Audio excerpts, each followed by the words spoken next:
The ranch had no name. Not on any map, not carved into the warped wooden gate, not even whispered by the wind that dragged dust across its empty yard.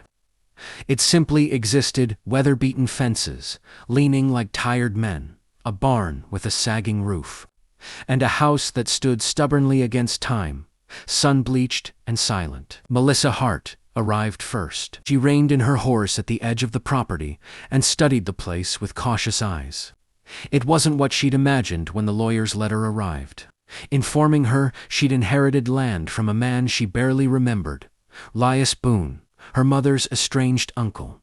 She had pictured something smaller, cleaner, less lonely. Melissa slid down from the saddle, boots crunching against gravel and dry weeds.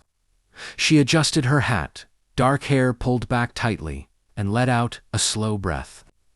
This ranch was supposed to be a fresh start.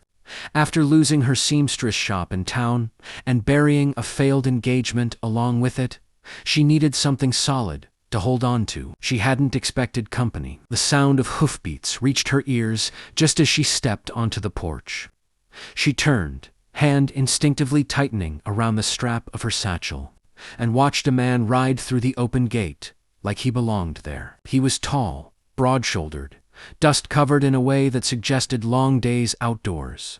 His hat shadowed his face, but his posture was easy, familiar, like someone returning home rather than trespassing. He dismounted without hesitation. "You must be lost," Melissa said, keeping her voice steady. The man looked up, surprise flickering across his features before settling into something guarded.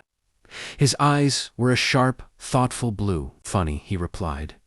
"I was about to say the same to you." Henry Calloway had arrived with his own letter, folded neatly in his coat pocket. It claimed this ranch was his inheritance, left to him by Elias Boone, the man who'd once taken him in after his father died. Boone had taught him how to mend fences, break horses, and survive hard winters. Henry had left years ago to build a life elsewhere, but the land had never left him. Now, it seemed the land hadn't made up its mind either. If you want to hear the full story, click the title below.